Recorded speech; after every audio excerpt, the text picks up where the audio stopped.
오늘 우리가 나눌 하나님의 말씀은 마태복음 6장 5절입니다. 마태복음 6장 5절, 9절 말씀까지 봉독해 올립니다. 또 너희는 기도할 때에 외식하는 자와 같이 하지 말라. 그들은 사람에게 보이려고 회당과 큰 거리 어귀에 서서 기도하기를 좋아하느니라. 내가 진실로 너희에게 이르노니 그들은 자기 상을 이미 받았느니라. 너는 기도할 때에 내 골방에 들어가 문을 닫고 은밀한 중에 계신 내 아버지께 기도하라. 은밀한 중에 보시는 내 아버지께서 갚으시리라. 또 기도할 때에 이방인과 같이 중언부언하지 말라. 그들은 말을 많이 하여야 들으실 줄 생각하느니라. 그러므로 그들을 본받지 말라.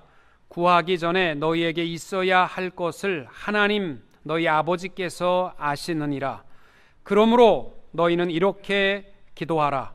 하늘에 계신 우리 아버지여, 이름이 거룩히 여김을 받으시오며. 아멘. 우리가 신앙생활 하는 데에는 세 가지 중요한 표준점이 있습니다. 십계명과 주기도문과 사도신경입니다. 이 세 가지는 하나님을 사랑하는 구체적인 방법이 담겨 있습니다. 모세를 통하여 주신 구약의 십계명은 우리에게 구원을 어떻게 얻을 것인가를 말씀하는 것이 아니라 거룩한 삶을 살아가는 행동의 표준점을 말씀합니다. 예수님이 가르쳐 주신 주기도문은 어떻게 우리가 하나님과의 인격적 만남과 교제를 갖고 힘있는 그리스도인의 삶을 살아가는가 하는 비전 있는, 소망 있는 삶을 가르쳐 주는 표준점이 됩니다. 또 사도들의 교리의 기준인 사도신경은 기독교 신앙의 핵심이고 믿음의 표준점이기도 합니다. 여러분, 우리가 대흥교회의 한 교인이라는 말은 한 건물 안에서 예배드리기 때문에 한 교인이 아니라 우리가 한 신앙 고백을 갖고 있기 때문에 한 성도요, 한 교회가 되는 줄로 믿습니다. 다른 것은 우리가 조금 다를지 모르지만은 적어도 우리에게 이 사도신경의 기본적인 신앙 고백은 우리 모두가 갖고 있는 고백인 줄로 믿습니다. 그래서 세례 받기 원하는 사람들이 항상 세례 문답을 할 때마다 당신은 사도신경을 외우고 그 말씀에 대해서 믿으십니까? 그렇게 묻습니다. 저는 못 믿겠습니다. 그러면은 아무리 그 사람이 성경을 많이 알아도 세례를 베풀 수가 없습니다. 교회의 역사 속에 수많은 이단들이 교회와 성경을 깨뜨려 부숴버리기 위해서 공격을 했지만, 그러나 교회는 분명한 이 신앙 고백을 가지고 지금까지 진리를 지키며 모든 악한 영의 공격을 이길 수가 있었던 것입니다. 여러분, 우리가 이 기본적인 신앙 고백이 없으면요, 요즘 사람들이 얼마나 명확한지요, 책들을 보면요 진짜 하나님이 없는 것 같기도 해. 어떨 때 책 보면요 예수님의 십자가는 허구인 것 같기도 해. 얼마나 책을 호소력 있게 쓰는지 몰라요. 신앙 고백이 없으면요 볼 때마다 우리는 또 흔들릴 수밖에 없는 거예요. 여러분, 자신 믿지 마세요. 아담 이후로 우리 인간들은요 타락한 본성을 가지고 있기 때문에 우리는 성경을 내 마음대로 해석하기 쉽습니다. 그래서 사도들 때부터 우리에게 전해진 이 신앙 고백에 대해서만큼은 우리 분명히 고백할 수 있어야 할 줄로 믿습니다. 여러분, 루터의 대소요리 문답이 무슨 내용이냐면 바로 이거예요. 십계명과 주기도문과 사도신경을 좀 더 구체적으로 우리에게 가르치는 것이 루터의 대소요리 문답이고, 잔 칼빈의 기독교 강요라는 이 두꺼운 책이 뭐냐면 다른 거 아니에요. 십계명, 주기도문, 사도신경을 가르치는 겁니다. 우리 개신교회에 제일 중요하게 여겼던 문답인 하이델베르그 그 문답 요지가 뭐냐면 바로 이 세 가지요. 웨스트민스터 신앙 대소요리 문답도 그 내용이 뭐냐면 바로 이 주기도문, 십계명, 사도신경의 내용을 가르치는 것입니다. 여러분, 교회의 역사에도 보면요, 신앙의 기초를 가르칠 때 가르쳐 준 것이 바로 이 세 가지고, 자녀들을 신앙으로 양육할 때에 가르쳤던 것이 바로 이 세 가지고, 우리 한국교회 찬송가 성경에 보시면 이 표지에 나와 있는, 앞뒤에 보시면 나와 있는 것도 바로 이 십계명, 또 주기도문, 사도신경, 이 세 가지입니다. 제가 언젠가는 사도신경에 대한 말씀도 하겠습니다만, 오늘은 예수님께서 우리에게 가르쳐 주신 주기도문에 대한 말씀을 몇 주간 나누려고 합니다. 주기도문에 대해서 마르틴 루터는 주기도문은 하나님께서 주신 선물이요, 기도 중에 기도라고 했습니다. 또 존 칼빈은 주기도문은 우리가 하나님 앞에 구할 수 있는 모든 것이 총괄되어 있다라고 했습니다. 여러분, 하루에 주기도문 몇 번이나 외우십니까? 초대교회로부터 성도들은요, 하루에 최소한 3번 이상 외우게 했어요. 아침에 한 번 외웠다고 저녁 때까지 한 번도 안 하는 거 아닙니까? 했던 거 왜 또 해? 그러고. 왜 중요하냐면요, 이것이 하나님의 모든 기도 중에 기도의 축복의 모든 내용이 다 담겨 있기 때문입니다. 예수님께서 가르쳐 주신 주기도문은 성경의 마태복음 6장과 누가복음 11장에 기록되어 있습니다. 누가복음 11장에 보면 예수님께서 한적한 곳에 가서 기도하고 나오시던 모습을 보던 제자들이 예수님이 나오시니까 요청합니다. 주님, 요한이 자기 제자들에게 기도를 가르친 것과 같이 우리에게도 기도 좀 가르쳐 주세요. 그 내용에는 2가지 때문에 제자들이 자극을 받은 거예요. 여러분, 기도에 대한 자극은 우리가 좀 필요합니다. 첫째는 세례 요한이 마지막 때에 대한 임박한 하나님의 진노를 선포하면서 제자들과 함께 열심히 기도하는 모습을 보니까 부러웠어요. 그래서 나도 좀 기도 좀 열심히 했으면 좋겠다. 이런 자극은 필요하신 거예요. 또 하나는 예수님이 한적한 곳에 가셔서 기도하시고 나오는 모습을 보니까 내가 지금까지 기도하는 것과는 다른 거예요. 뭔가 나도 저렇게 기도했으면 좋겠다, 예수님처럼. 그래서 예수님께 우리에게 기도를 가르쳐 달라고 원했던 것입니다. 여러분, 우리 주위에 나도 저 사람처럼 기도했으면 좋겠다, 이런 분이 계신 분들은요, 행복한 사람입니다. 나도 신앙생활하는데 저분처럼 기도하는 신앙인이 되어야지. 이게 가장 행복한, 하나님께서 축복의 사람들을 주위에 둔 거예요. 여러분, 교회 안에서도요, 기도하지 않는 사람 가까이 하지 마세요. 그거 백해무익합니다. 또 여러분, 기도를 해도 향기가 전혀 없는 사람, 기도하고 싸움 다 하고 기도하고 욕 다 하고, 그런 사람 되지 마세요. 왜냐하면 여러분이 기도문 막고 있는 거예요. 나 저 사람처럼 할 바는 차라리 나 기도 안 한다. 그 기도문 막는 거예요. 기도하는 사람은 삶이 향기로워야 합니다. 특별히 여러분들 집에 가서 또 부부싸움 하지 마시고, 내 아내들 얘기하면 굉장히 저도 좀 긴장합니다. 싸울까 봐. 여러분 아내들이 집에서 일주일 연속곡 다 보고 남으면 가서 쇼핑하고 또 화장품 사다가 맨날 얼굴을 그냥 맨날 그리고, 그것도 모자라서 어디 반에게 세일해가지고 뭐 주름살 없애주고 뭐 코 높여주고 이런 데 관심 가지고 그렇게 하시는 아내를 두신 분은 어쩔 수 없지만, 기도하는 아내를 두신 분은 감사한 줄 아십시오. 이 세상에서 돈 버는 아내보다 더 감사할 것은요, 기도하는 아내를 둔 사람입니다. 남편들 아멘 좀 하세요. 예. 기도하는 아내를 둔 사람들은요, 행복한 사람들입니다. 남편들이요, 아침에 눈을 떴는데 아내가 무릎 꿇고 기도하는 모습을 보면요, 하루가 힘이 있습니다. 저녁에 돌아와서 자려고 하는데 아내가 무릎 꿇고 기도하는 모습을 보면요, 용기가 생깁니다.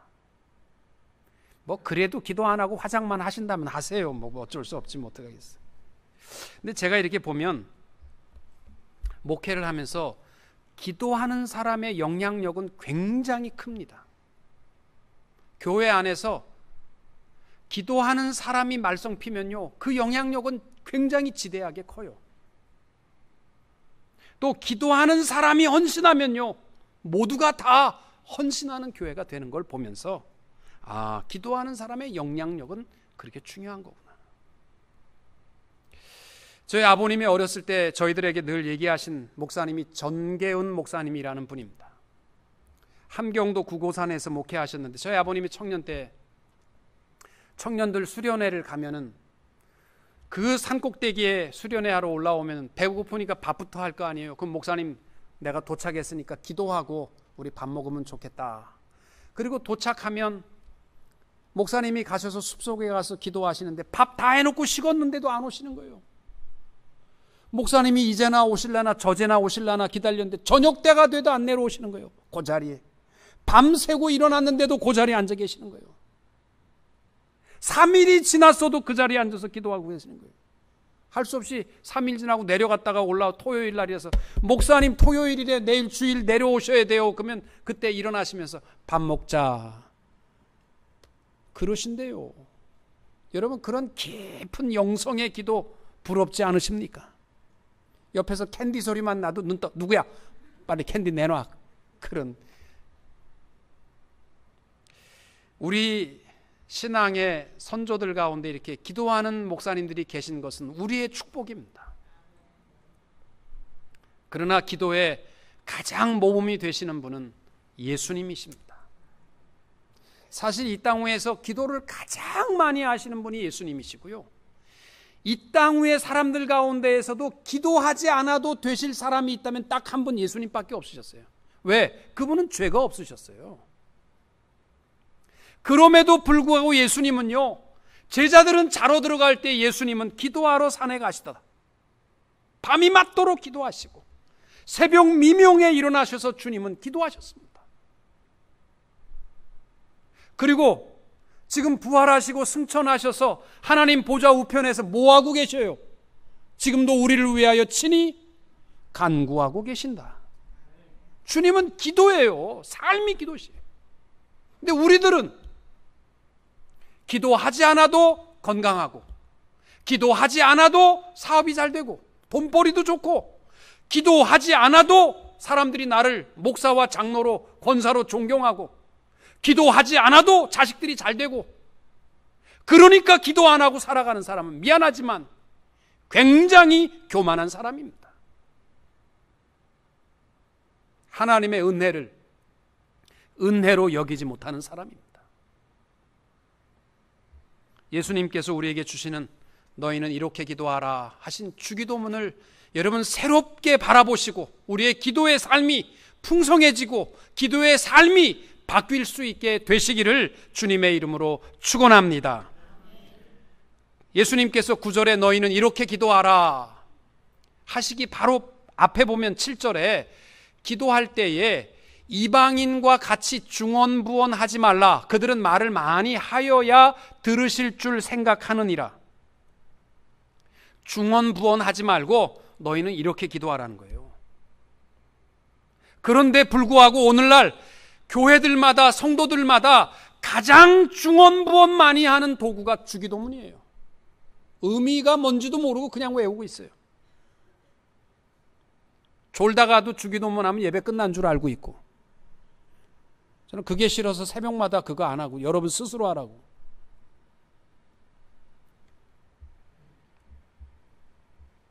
저도 어렸을 때 친구들하고 주기도문을 하늘에 계신 우리 아버지여부터 해서 영원히 있사옵나이다 아멘까지 한 글자도 안 틀리고 몇 초에 할 수 있나? 제 기록은 6.5초입니다. 제가 어저께 해보니까 8초 걸리더라고요. 어저께. 무슨 의미가 있어요? 한 글자 안 틀리면 무슨 의미가 있습니까? 중언부언 하지 말라고 가르쳐 주신 주기도문을 아무 의미도 모르고 그냥 외우고 있어요. 불교에서 불경 외우지만 사람들이요, 불경 알고 아는 사람 별로 없어요. 내 친구가 불교반 반장이었는데 옆에 앉은 친구가 맨날 보면 쭝얼대고 있어. 뭐하니? 엄매니 밤매요, 어머니 밤매요, 어머니 밤매요. 요거만 하면 복 받는데. 불교 교인인 사람은 뭔 말인지 알 거예요. 오마니 밤매옴, 오마니 밤매옴. 요것만 졸졸졸졸 외우고 있어. 너 뭐하냐? 외우고 있대. 이것만 외우면 건강하고 이것만 외우면 잘 된다는 거예요. 무슨 뜻인데 몰라? 그냥 하는 거래 자기는. 하여튼 그 글자가요 티베도입니다. 산스크리트어인데 우리나라 성철 스님이 옴마니 밤매움이 아니고 옴마니 파드메훔이다 그렇게 얘기를 해도 오마니 밤맨다는 게 쉬워서 그런지 맨날 오마니 밤맨다고만 얘기한다. 여러분, 예수님의 제자들이 기도할 줄 몰랐던 거 아닙니다. 유대인들은 태어날 때부터요, 부모로부터 랍비로부터 기도를 철저하게 배워요. 기도하는 자세와 기도하는 톤과 그 이스라엘 사람들의 기도하는 데는요, 그 톤도 다 배웠어요. 그리고 최소한도 18가지의 기도문을 외웠어요. 어렸을 때부터. 그러니까 그들은요 18가지 외운 것만 쭉 해도요 1시간은 기도합니다. 근데 그들을 향하여서 예수님께서 너희는 이렇게 기도하라고 하신 이유가 뭐냐면 우리 기도가요 본이 있어야 돼요. 모범이 있어야 됩니다. 여러분 그런 적 없으세요? 내가 기도하러 교회는 왔는데 엎드려서 기도는 해야 되겠는데 뭐부터 기도해야 될지 모르겠어. 그래서 이거 뭐부터 해야 되지? 뭐부터 해야 되지? 그렇게 방황하고 어떨 때는 이 구하는 것이 하나님 앞에 옳은 건가? 구하지 않는 게 옳은 건가? 그래가지고 방황하다가 기도 끝나고 나면요. 아유, 안 들어주는 게 당연하지. 이게 옳은지 그른지도 모르고 구했는데 뭐 들어주시겠나? 그러니까 기도에 대한 확신이 없는 게 뭐냐면 기도의 모델이 없어요. 예수님이 가르쳐 주신 기도는요 무엇부터 구해야 되는지 가르쳐 주시는 거예요. 여러분 주기도문을 잘 깨달으면요 우리의 기도가 건강한 기도로 바뀌게 되는 줄로 믿습니다. 또 기도는요 훈련하셔야 됩니다. 새벽마다 나오셔서 기도하셔야 됩니다. 나는 대중기도를 잘하니까 유창하게 잘하니까 그거 아니에요. 기도는 배우고 훈련하셔야 됩니다.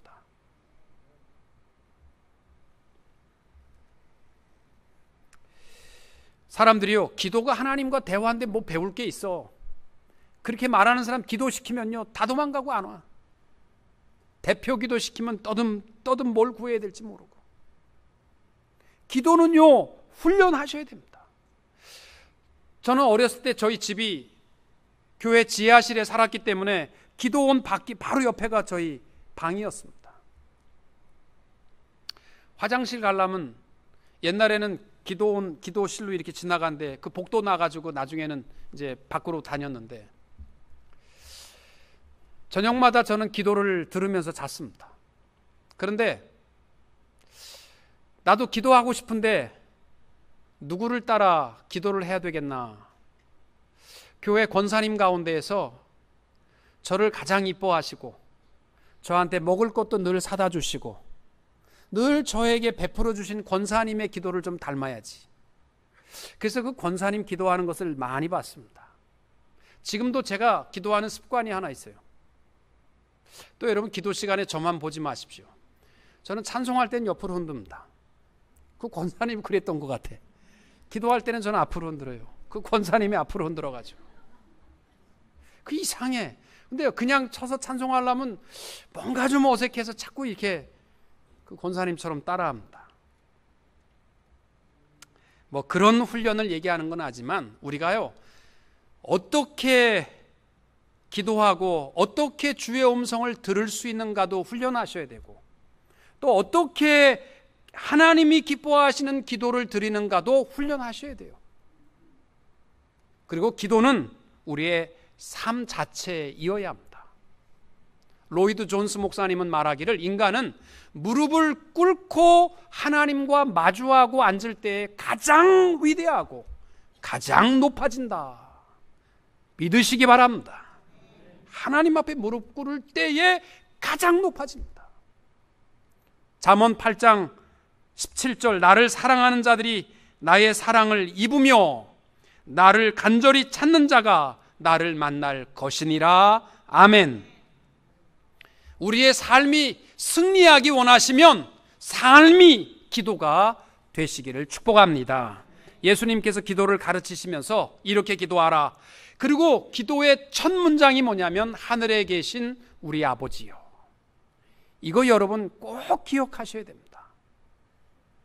모든 우상 앞에 드리는 기도는요, 다 계속 말을 반복적으로 중얼거리면서 자기를 최면에 거는 거지만, 우리 기독교 예수님이 가르쳐 주신 기도는, 기도의 대상이 지금 살아 역사하시는 하나님 아버지이신 줄로 믿으시기 바랍니다. 한동안 한국에요, 명상, 참선 이게 유행해가지고 학원들마다 한국에요, 무슨 명상학원, 참선학원, 요가학원 이런 게 굉장히 많이 생겼어요. 그러면서 제가 여기 목회할 때도요, CD 날라오고 명상 기도를 가르치십시오. 그래가지고 명상 기도를 가르치래. 노래도 뭐 리리리리리 뭐 이런 희한한 노래를 뭐 하나당 5불씩에 줄 테니까 그거 교인들한테 나눠주고 명상 기도를 가르치래. 여러분, 명상과 기도가 같은 겁니까? 전혀 다른 거예요. 명상은 나에 대한 최면인지 모르지만 기도는 하나님 앞에 드리는 것이 기도인 줄로 믿으시기 바랍니다. 이 두 가지가 어떻게 섞여요? 안 섞여요. 못 섞여요. 그거는요.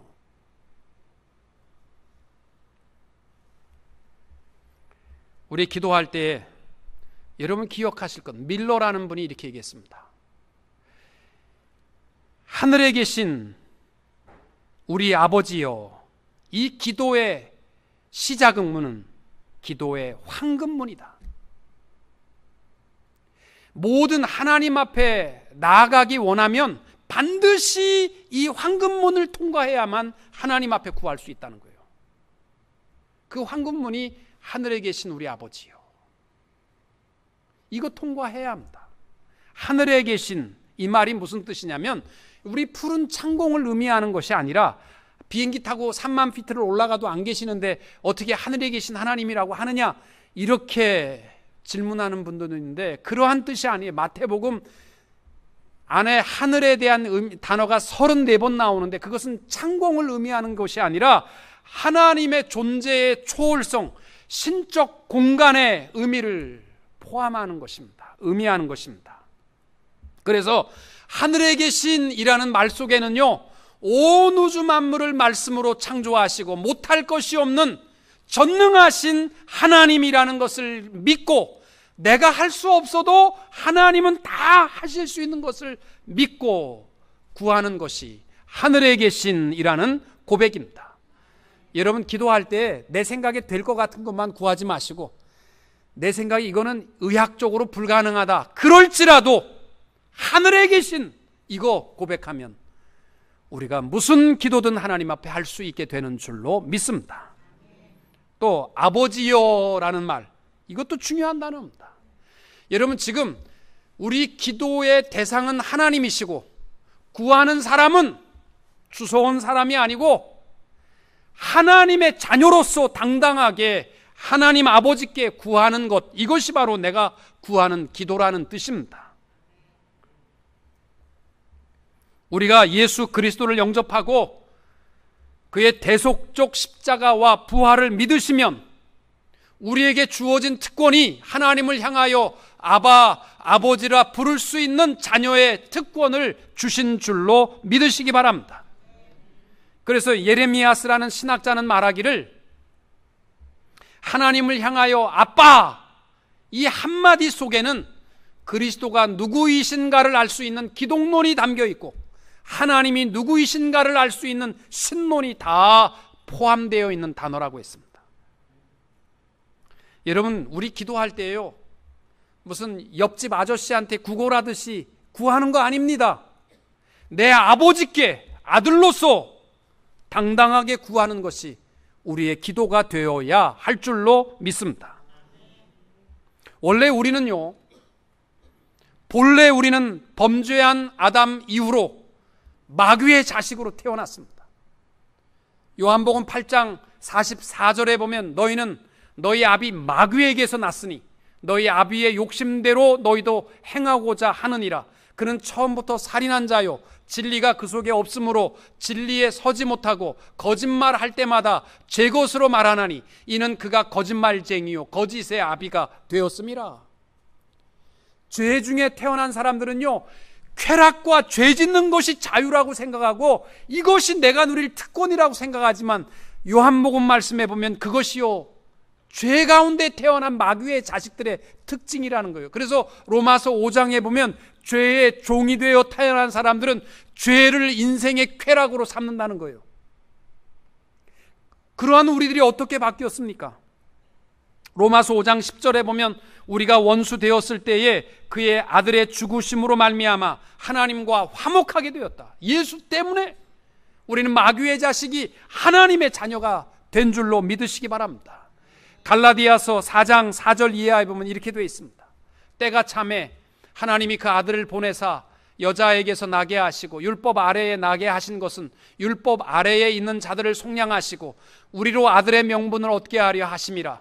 너희가 아들임으로 하나님이 그 아들의 영을 우리 마음 가운데 보내사 아빠 아버지라 부르게 하셨느니라. 그러므로 내가 이후로는 종이 아니요 아들이니 아들이면 하나님으로 말미암아 유업을 받을 자니라. 아멘. 내가 구하는 것은요, 마귀 새끼로서 하나님 앞에 구하는 게 아니라 하나님의 것이 다 내 것인 줄 알고, 이게 유업이거든요. 아들로서 하나님 앞에 구하는 줄로 믿으시기 바랍니다. 그리고 하늘에 계신 아버지 사이에 들어있는 단어가 우리 아버지라는 표현입니다. 이거 굉장히 중요한 표현입니다. 우리나라 사람들은 원래 우리라는 말을 굉장히 잘 써요. 아내를 소개할 때도 내 아내입니다 그렇게 소개하는 사람 별로 없고 다 우리 아내입니다. 공동 소유도 아닌데도 우리 아내입니다 그렇게 소개합니다. 근데 지금 아버지를 우리 하나님으로 표현하는 건 그런 표현 아닙니다. 분명히 영어 성경에도 보면 Our Father in Heaven, 우리 아버지라고 표현합니다. 이 고백에는 무슨 뜻이 있냐면 우리의 아버지는 한 하나님이고 그 안에서 우리 구하는 우리 모두는 다 형제라는 고백입니다. 여러분, 기도자가요, 사람을 인종차별하고 누구에게는 잘해주고 누구에게는 미워하고 그런 마음 가지고는요, 기도의 폼은 못 여십니다. 미안하지만 우리 아버지, 그런 사람이 기도 폼은 열 수 있습니다. 얼굴색이 까맣다고 그래서 그 사람들을 우습게 여기고 기도 문도 못 여십니다. 나보다 가진 것이 없다고 그래서, 나보다 권력이 없다고 그래서 그 사람들을 우습게 여기고 기도 문 못 여십니다. 우리 아버지, 그러한 사람들이 구할 수 있습니다. 여러분, 다미엔 선교사가 몰로카이 섬에 가서 문둥병자들에게 복음을 전하는데 믿어야지요. 당신 문둥병 걸려봐, 이 저주스러운 병 걸려봐. 아무도 다미엔 성자의 말을 안 들어요. 그래서 다미엔 성자가 하나님 앞에 엎드려서 하나님, 내게도 문둥병 주옵소서. 어느 날 일어났더니 이마박에 문둥병이 나타난 거예요. 그날 주일날 서서 한 말이 뭐냐면, 옛날에는 여러분 문둥병자들이요, 그날만큼은 우리 문둥병 형제 여러분, 그 우리라는 말 한마디, 이것이 몰로카이 섬 전체를 예수 믿게 했습니다. 여러분, 우리라는 말은 우리의 최고의 축복입니다. 예수 믿는 사람들이요, 기도하는 사람이라면 사람 차별하지 마세요. 우리가 될 때에 기도의 문은 열 수 있는 줄로 믿으시기 바랍니다. 세 번째로 예수님께서 하늘에 계신 우리 아버지여 이렇게 기도의 포문을 열었으면 우리의 우선순위가 여호와의 이름이 거룩히 여김을 받으소서, 이것부터 구하라는 거예요. 사람은 누구나 내게 제일 중요한 것을 먼저 구하는 거 아닙니까? 물질이 가장 인생에 소중한 사람들은 아버지 하고 나서 내 사업 잘 되게 해주세요 이렇게 기도하는 거고, 건강이 절실하게 필요한 사람은 아버지 나 건강하게 해주세요 요부터 구하는 거 아닙니까? 근데 예수님께서 기도할 때는 초점을 하나님부터 맞추라는 거예요. 그래야지 온전한 기도가 될 수 있다는 겁니다. 여러분, 이런 이야기 있죠. 세 명이 배를 타고 가다가 표류가 돼서 어느 무인도 섬에 무사히 도착했습니다. 세 사람이 살아가는데 한 사람은 부자였고 한 사람은 연예인이었고 한 사람은 백수였습니다. 세 사람이, 부자는 자기가 옛날에 잘 먹고 잘 살던 그때가 너무 동경스럽고, 또 연예인은 사람들이 박수치며 그 조명을 받을 때가 너무너무 그리웠는데, 백수는 그리울 게 별로 없었어요. 그때나 지금이나 똑같거든요. 그래서 열심히 바닷가에서 기도하는데 천사가 나타나서 너희들이 너무 열심히 해서 내가 한 가지 소원을 들어주마. 부자에게 너는 어떤 소원을 원해? 나는 빨리 내 대저택으로 돌아가서 하인들을 거느리고 그 풍성한 식탁을 대하며 살고 싶습니다. 그러니까 그렇게 하거라 뿅 하고 갔습니다. 연예인에게 너는 소원이 뭐냐? 나는 많은 청중들이 박수치면서 그 앞에 서서 내가 인기를 누리며 살기를 원합니다 하니까 땅 하고 없어졌습니다. 백수에게 너는 소원이 뭐냐 하니까 나는 사회에 가봐도 별 볼 일 없고 여기 있으나 거기 있으나 뭐 다를 바 별로 없습니다. 그냥 나는 여기 있겠는데 혼자 있으려니까 심심하니까 아까 그 두 사람 좀 불러주세요. 그래가지고 다시 돌아왔답니다.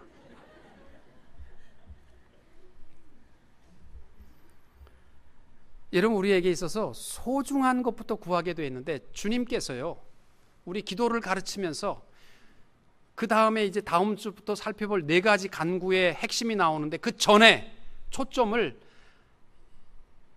여호와의 이름이 거룩히 여김을 받으소서, 이거부터 맞추라는 거예요. 여러분, 하나님 앞에 간구할 때에요 나를 먼저 생각하기 시작하면요 하나님 안 보입니다.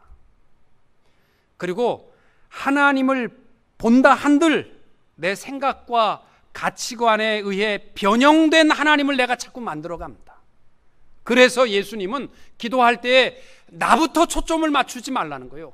하나님의 이름부터, 하나님이 어떤 분인가부터 초점을 맞추면 하나님을 바로 볼 수 있고 또 내 삶도 온전히 바라볼 수 있기 때문입니다. 하나님의 이름을 기억하십시오. 여러분, 여호와라는 그 이름이요 참으로 이스라엘 백성들이 두려워하는 이름입니다. 그래서 성경을 쓰는 사람들도요 여호와라는 이름을 쓸 때에는 펜을 놓고 가서 온몸을 목욕하고 와서 여호와라는 이름을 썼고요, 여호와라는 이름을 부를 때마다 감히 부를 수가 없어서 아도나이 이렇게 불렀어요. 그래서 이스라엘 사람들이 히브리어를 얼마나 잘합니까? 그런데도요 지금까지 정확한 발음을 못하는 게요 여호와라는 이름이에요. 왜? 불러봤어야지. 감히 부를 수 없는 이름이에요. 그래서 한국 교회에 보면 요즘도 여호와라고 하는 목사님들도 계시고 야훼라고 설교하고 말씀하는 목사님도 계시는 이유가 뭐냐면 정확한 발음 몰라요. 그냥 아도나이 그렇게 불렀기 때문에. 우리가 하나님 앞에 기도할 때마다 여호와가 어떤 분인가를 기억하고 그 이름을 거룩히 여기며 하나님을 바라보고 나를 바라보고 기도하는 자들이 되시기를 축복합니다. 하나님의 이름이 거룩히 여기심을 받는 길은 내가 거룩해지는 것입니다. 여러분, 하나님의 거룩히 여김은요 우리가 거룩하십니다 그래서 거룩하게 되시는 분이 아니라 하나님의 이름에 합당한 영광과 거룩은 당연히 받으셔야 됩니다 라는 하나님을 하나님됨의 위치에 두고 기도하는 것이 온전한 기도라는 것입니다. 우리 시간이 많이 지났기 때문에 다 설명은 못 드립니다만은, 우리가 기도할 때 우리의 초점이 하나님 아버지 하고 나부터 구하지 말고 여호와의 이름이 거룩히 여김을 받으시오며, 이것부터 초점을 맞추고 기도하는 자들이 되시기를 주님의 이름으로 축원합니다.